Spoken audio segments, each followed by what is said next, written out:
আসসালামু আলাইকুম এভরিওয়ান। তো আজকে হচ্ছে সকাল সকাল, আজকে অনেক সকাল সকালই হচ্ছে তরকারিটা হচ্ছে রান্না করে ফেলছি। কারণ আজকে হচ্ছে মাছ নিয়ে আসছে, তো সেই মাছ কাটার হচ্ছে ঝামেলা। তো সকাল সকাল হচ্ছে রান্না করে ফেলছি। এখানে হচ্ছে রুবাইয়া রিহানকে কোলে নিতে গিয়ে ফেলে দিছে, তারপর সে কান্না করতেছিল। একটু পরে কান্না থেমে এই তো আবার দুষ্টামি শুরু করছে। মানে ব্যথা যে পাইছে সে এত তাড়াতাড়ি হচ্ছে ভুলে গেছে, সাথে সাথে আবার দুষ্টামি করতেছিল দুইটা। আমাদের রিহান হচ্ছে অনেক ব্যথা পেলেও বেশি একটা কান্নাকাটি করে না, আর রুবাইয়া একটু ব্যথা পেলেই সে হচ্ছে বাড়ি ঘর একদম গরম করে ফেলে কান্নাকাটি করে। তো এদিক দিয়ে রিহান বাবু একটু শান্তশিষ্ট আছে, মানে সে প্রচুর ব্যথা পেলেও সে বেশি একটা কান্নাকাটি করে না। তো দেখো এখানে দুষ্টামি করতেই আছে। এই তো রুবার বাবা হচ্ছে মাছগুলা নিয়ে আসছিল, তো এগুলো আমি আঁশ ছাড়িয়ে নিছি এখন। তো রুবার বাবাই হচ্ছে এগুলা কাটবে, যদিও আমার কাটার কথা ছিল। তো রুবার বাবা বলতেছিল দাও আমি কেটে দেই, কারণ সে জানে আমি বড় মাছ একদমই কাটতে পারি না।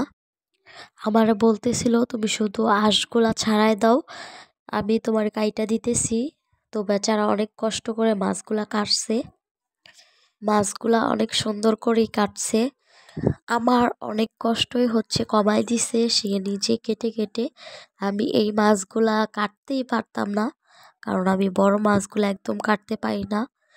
যদিও কাটতাম, ওনার 3 মাছ কাটতে যেই সময় লাগছে আমার হয়তো বা এক মাছ কাটতে ওই সময়টা লাগতো। মাছ আমি একদমই তাড়াতাড়ি কাটতে পারি না, আমার হাতটা কেটে যায় বা হচ্ছে কাটার হচ্ছে গুতা খাই। এর জন্য হচ্ছে আমি একটু স্লোলি হচ্ছে মাছটা কাটি। এদিকে ঠান্ডায় গলার অবস্থা আমার খুবই খারাপ, হয়তো সবাই বুঝতেই পারছেন যে আমার গলাটা হচ্ছে ভাঙা। জানি না সবাই বুঝতে পারছেন কি না। আমাদের ঘরের 4 জনের প্রায় ভীষণ রকমের ঠান্ডা, ঠান্ডা একদমই সারতেছে না। এই তো ওনার মাছ কাটা শেষ, এখন আমি ধুয়ে নিয়েছি, এগুলা হচ্ছে প্যাকিং করে নিব, তারপর ফ্রিজে রেখে দিব। আর এই তো শিং মাছও নিছিল, খুব কমই শিং মাছ নিছে, কারণ হচ্ছে ফ্রিজ এমনিতেই ফুল, ফ্রিজ জায়গা নেই, এগুলাই আমি কিভাবে রাখবো সেই টেনশনে আছি।